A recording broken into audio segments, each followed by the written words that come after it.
Item number 23. Honourable members, before we take up the short duration discussion under Rule 193 on the plight of Tamils in Sri Lanka, I have a small observation to make. As the honourable members are aware, the subject matter of discussion pertains to a neighbouring country with which we have close and friendly relations. I would therefore urge upon the members to maintain objectivity while expressing their views on the subject and refrain from saying things that may adversely affect our relations with that country. I would also urge upon the honourable members to discuss the matter in an orderly and peaceful manner and keep the standard of the debate high. Now I shall call Shri T.R. Balu to initiate the discussion. Honourable Madam, first of all, I have to profoundly thank you for having permitted me to discuss about plight of the Sri Lankan Tamils. Madam, I am reminded of your poetry written by Alfred Tennyson. Men may come and men may go, but I will go on forever. The banks of the river, people may come and go, but the river will be flowing forever.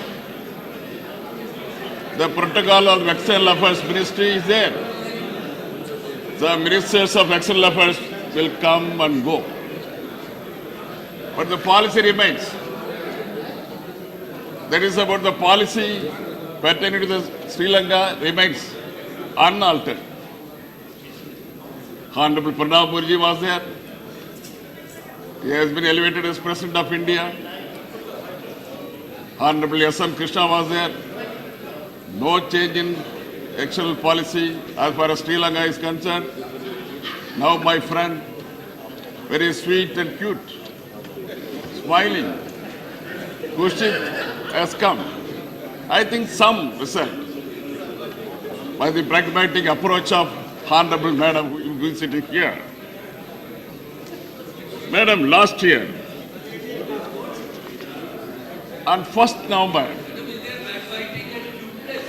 under the instruction guidance of Dr. Lankan Karunanidhi, the crusader of Sri Lankan Tamils, the crusader of human rights, the president of DMK, the president of Tamil Eelam Supporters Organization, Dr. Stalin went up to United Nations Organization to meet the Deputy Secretary General of the UNO, Mr. Jan Eliasson, on 1st November 2012. Madam, on 6/11/2012, he has met Let's have order in the house. the Navin Pillai, the UN High Commissioner for Human Rights Organization. I had an opportunity also to accompany him. Madam, after handing over the memorandum pertaining to the problems faced by the Sri Lankan Tamils, after the discussion was over, both persons have asked a particular question. Whatever Dr. Eliasson has asked, Madam Navin Pillai has also asked. What is that? What was that question? The question they asked was, Dr. Stalin, you came all the way from India against nature, against the Sandy cyclone, which has almost eradicated New York. Against the nature, you came. We appreciate. But at the same time, what is your government's view What is the view of Dr. Manmohan Singh? What government of India thinks as far as Sri Lankan Tamil issue is concerned? Please tell me. The same question was asked by Navin Pillai also. Somewhat it was an embarrassing question for both of us. But at the same time, madam, I could not just, it is our own government. We have answered to both the personalities. We said, government of India is doing its might. Is trying to help the Sri Lankan Tamils because it is headed by no less than the person, Madam Sonia Ji, who has got the pragmatic approach as far as Sri Lankan Tamil issue is concerned, because I personally know what it is. Honorable Madam, this is the problem. Wherever we go, even when our members of parliament sitting over here, for the past 1 month, we were meeting the representatives of the various countries who are the members of the UNHRC, the 47-member country. Each and every day we have a call to go and meet them. We explain them. We extend memorandum about the Sri Lankan issue. But even to my members of parliament also, the question posed by ambassadors or high commissioners who are the members of the UNHRC is our government view only. What is the government view? That means something somewhere it is misplaced. Otherwise, it is for government of India to see that it is corrected now, at least now. We don't know what is that question mean. I can't say it is our government. We have established this government. We are the part and parcel of the government. But at the same time, I don't think under the leadership of Madam Sonia Ji, there is any hidden agenda. But people suspect. Well, of the countries are suspecting. So that is why we have arranged for a TESO meeting, Tamil Eelam Support This Organization, in Delhi itself today at 5 o'clock. My leader, Dr. Karnanidhi, has already extended invitation to all the members, all the leaders of the parliamentary party, including Madam Sonia Ji. My request is at least now you come forward. Government of India should come forthrightly, uprightly. What exactly Government of India is thinking about? The alleviation, as far as the alleviation of problems of the Sri Lankan Tamils. See, we have asked for Tamil Eelam. Yes, no doubt, we have asked for. You just tell one party who have not asked for Tamil Eelam here in this house. We were together. But at the same time, now, as of now, the point of issue is not for a separate Eelam now, but it is there in our policy and principle. Till such time the tyranny goes on, we will fight for Tamil Eelam, because there is no other way for us. As far as DMK is concerned, as far as TESO is concerned, we will ask for Tamil Eelam. But what is the minimum requirement now? What is the minimum requirement? To safeguard the interest of humanitarian issues only. To go forward, to see that the problems of Sri Lankan Tamil is alleviated quickly. Madam, for the past 4 years, the Sri Lankan Tamils have been trying to pick up the broken pieces of their lives, shattered in the long war, 27 years old war, the brutal war that has been persisted between this genocidal Sri Lankan administration and their own citizen. We all know the armed conflict, the armed struggle arose out of large-scale discrimination of Tamil language, Tamil tradition, Tamil culture, holistically the Tamil race itself. Over and above, the deprivation of equal rights and equal opportunity as far as education and employment is concerned, madam. The tyranny still continues, not yet over. What is the outcome of the war? What is the outcome of the bloody war? 90,000 women lost their husbands. They have been widowed. They lost their Mangal Sutra. Madam, 2 lakhs people, men and women and children. We don't know the whereabouts of the 2 lakh Sri Lankan Tamils. 1,20,000 people fled out of the country, fled out of the homeland, fled out of the Sri Lanka for safety and security during the war. Madam, Tamil women were murdered. Tamil women were detained in various camps, security camps. Unbridled atrocities still going on. Human rights violations is still persisting. Madam, after the war 2009, Dr. Ban Ki-moon and the head of the Sri Lanka jointly issued a statement on 23/3/2009 saying to appoint a panel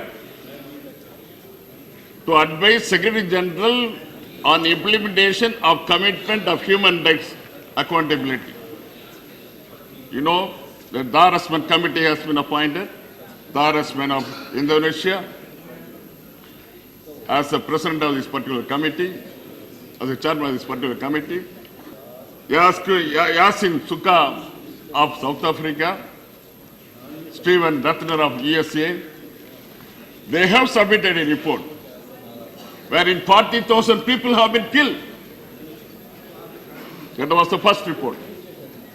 UNHRC itself, the commissioner of UNHRC, Naveen Pillai, has appointed a committee that has submitted a report on 11/2/2013. It is being discussed in UNHRC now. At this juncture, I want to tell you, madam, the Human Rights Watch, the international famous NGO of New York, it has submitted a 140-page report which has narrated the horrible stories of Sri Lankan Tamils. 75 incidents of rapes, sexual abuses of Tamil sisters. Not only Tamil sisters, madam. Shamefully, I have to say, Tamil brothers also. Madam, a 13-year-old, in the report, in the HRW's report, a 13-year-old Tamil woman who was picked up from her house by CID personnel. The HRW Human Rights Watch report said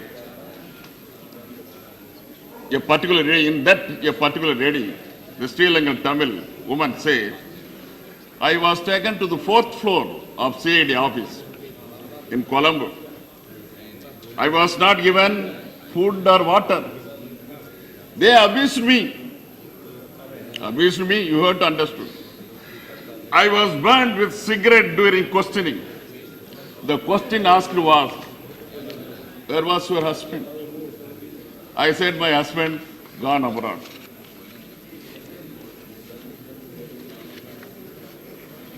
They striped me. I am very sorry, madam. I am very sorry. There is no other way for me. It is a report. It is a submitted report. It has come in the print in various media.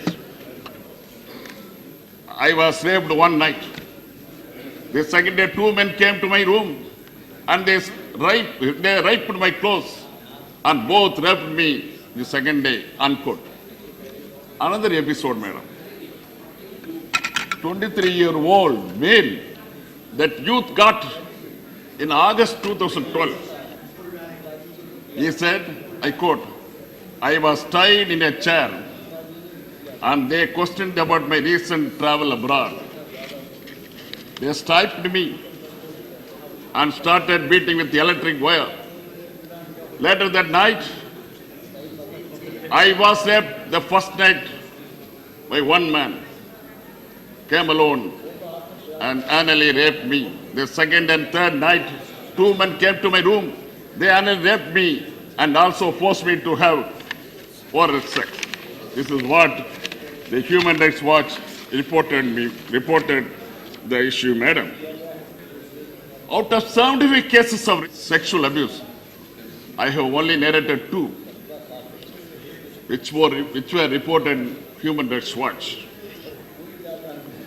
When such types of incidents were taken in various countries, what action the world countries have taken?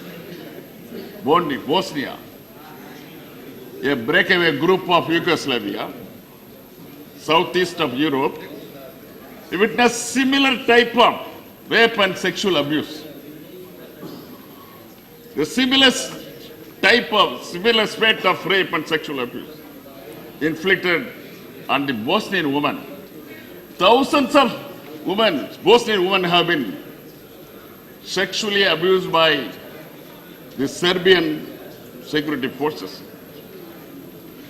This plight of Bosnian women went up to International Court of Justice.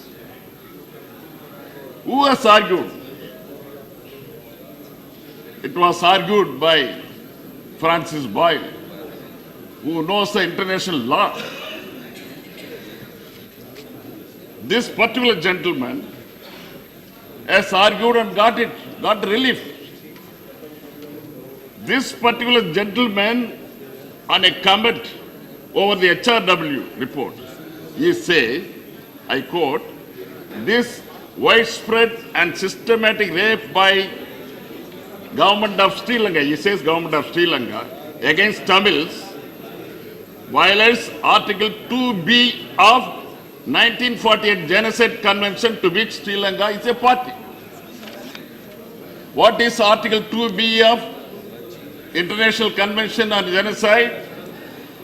2B says, I quote, genocide means any of the following acts committed with intent to destroy in whole or in part national, ethnical, racial or religious group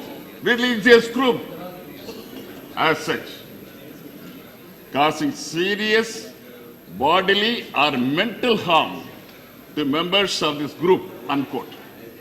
I think External Affairs Minister could understand. Not necessarily the particular person, particular group of people could be killed. Even mental agony, even mental problems out of these incidents. It goes to show it is a genocide. Sri Lankan Tamils were subject to various serious forms of genocide. This harassment committee report said 40,000 people have killed. Killing in the civilian killings is number one genocide. Number one, the one part of the genocide.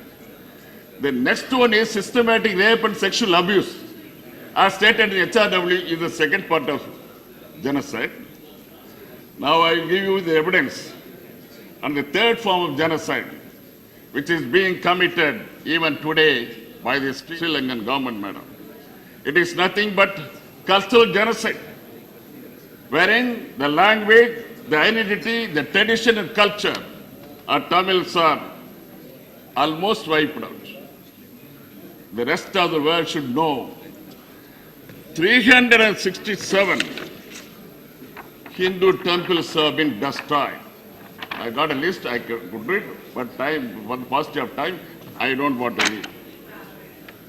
If you want, I can submit before the table. These 61 Hindu temples have been destroyed. 89 villages have been renamed in singular.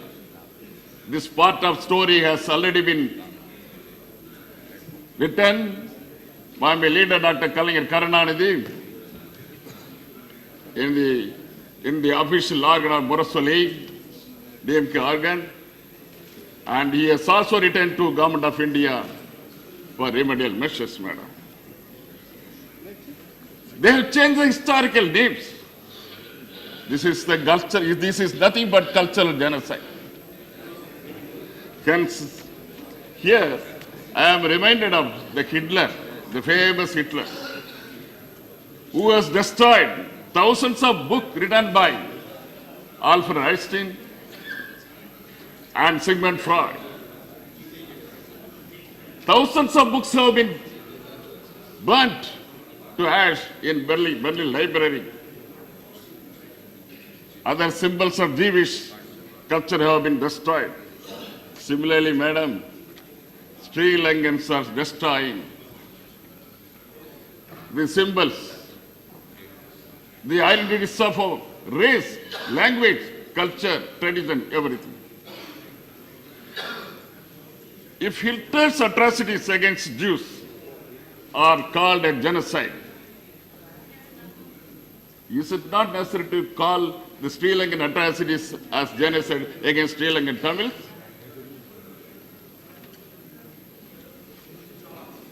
Whether we like it or not, madam, whether we like it or DMK like it or not, whatever religion says, religions, various religions, Christianity, Islam, and Hindu religion say, Bible says in one place, Matthew chapter 2 verses 16, massacre of innocents. King Herod of Bethlehem killed all children who could not detect who is child Jesus, because he thought child Jesus is threat, but ended his life with visible worms crawling all over his body that caused cavities with wounds all over his body. This king is condemned by the Bible and by the entire world. Not only Christianity, entire world is spitting on his history. Islam, according to Sahih Muslim book 19, Hadith 43:19 and 43:20, women and children should not be killed even during the war. Hinduism, Rig Veda, verses 6, 75, 15 says that a warrior will go to hell if he attacks a child or a woman. Don't attack or kill the old. Don't attack from behind. Don't poison the tip of your arrow. This is what Rig Veda says, madam. But, my dear madam, a war criminal who is being accused of killing 40,000 citizens, a war criminal committed rape and sexual abuse on thousands of Tamil women, a war criminal, one who has demolished hundreds of temples, has been allowed into famous Tirumala temple, madam. How this happened? How could it happen? A person who has demolished Hindu shrines, a person who has demolished holy places of India, welcome to India with a red carpet welcome. Do you know why he is coming to wash his wash the hands, it is full of sin, the full of bloodstain of Tamils. Not only thousands of Sri Lankan Tamils, madam, but also the child Balachandra. Not one bullet, madam. Not one bullet. To kill a 12-year-old boy, one bullet has been injected on his chest. He has died on the spot. Just before 10 minutes back, he was eating some biscuits inside the bunker. He has been taken out within a very short distance. The security force, the idiot has injected one bullet on his chest. Even of this death, the bad fellow has injected 4 bullets, madam. Altogether 4 plus 1. First bullet, 1 plus 4. But I am sure, madam, the Sri Lankan government, the people who killed the innocent boy, they have to suffer like what Bible said, the Herod, King Herod. They have to suffer like King Herod, madam. Once again, madam, I could only ask, Madam Speaker, once again the Bosnian issue. The Bosnia, a breakup group of Yugoslavia. Evidence of ethnic cleansing, mass killings, rapes, assaults were repeated by various agencies. About Bosnia I'm talking about. By Serbians, killed by Serbians. 8,000 Muslims have been killed by Serbian forces. In 1990, this happened in 1991. In 1992, UN Secretary General himself appointed a commission to investigate violation of international humanitarian law. He has appointed a commission. In 1993, UN Secretary General established a tribunal. After the tribunal is conducting trial in which General Ratko Mladic and President Radovan Karadzic now facing the charge for killing 8,000 Bosnian Muslims. The tribunal is still hearing. By the end of the year, I think the judgment will come. In the same way, war criminals of Sri Lanka should be punished, madam. It's not necessary, madam. I am reminded when Pandit Jawaharlal Nehru was alive, the great man, he himself moved a resolution against South African apartheid.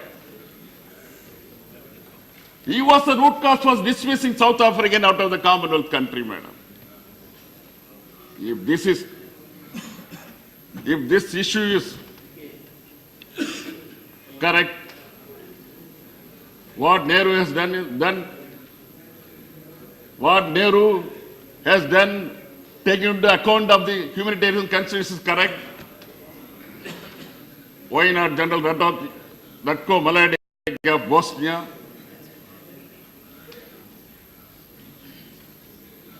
Why not, when hundreds of people have been killed in Iran, for the Iran stands, which has killed so many people in 2009 election is correct? If Bashar al-Assad faces UN sanction for killing 1,300 Syrians for having voiced the democracy, if Omar al-Bashir of North Sudan has to receive warrant issued by United Nations for having killed 2 lakh people, why not Rajapaksa? The same fate has to be faced by Rajapaksa. I don't think you should be taking madam, names like this. Why not Sri Lankan administration? No, I told you right in the beginning, this will be expunged. Yes. In the 140 page Human Rights Watch report, which urges to find out the ways and means for the human rights violations.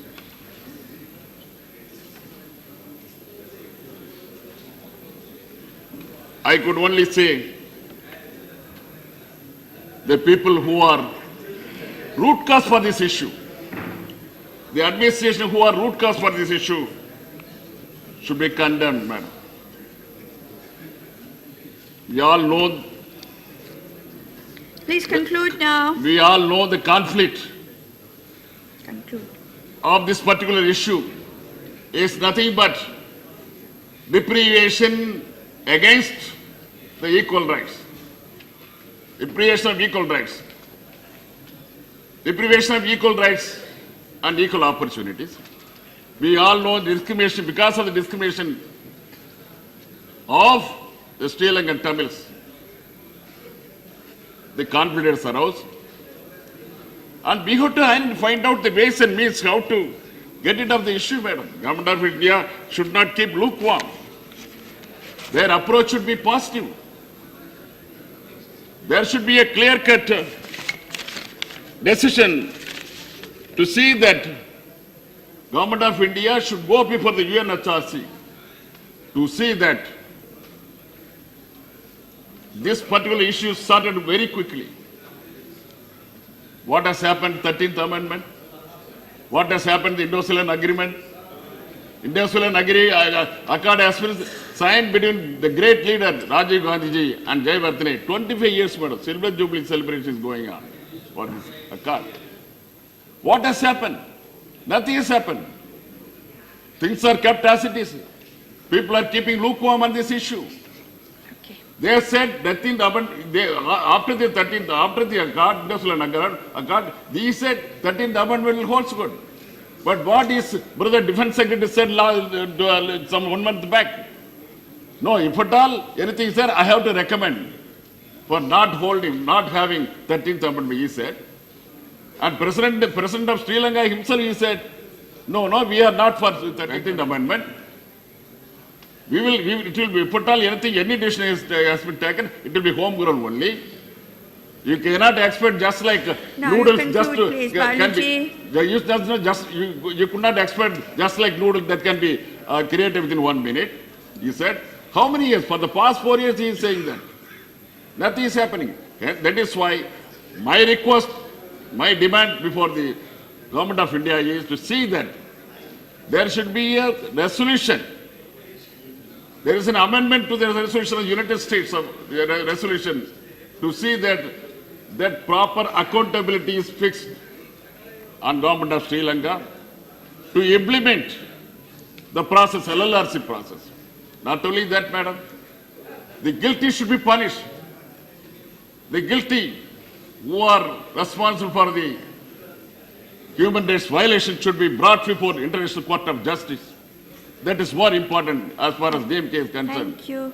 I request, Madam is here, with all her humanitarian approach, pragmatic approach, the Government of India should come forward to see that such resolutions are taken before the UNHRC and see that solace is given to the Sri Lankan Tamil. Thank you, madam. Thank you so much.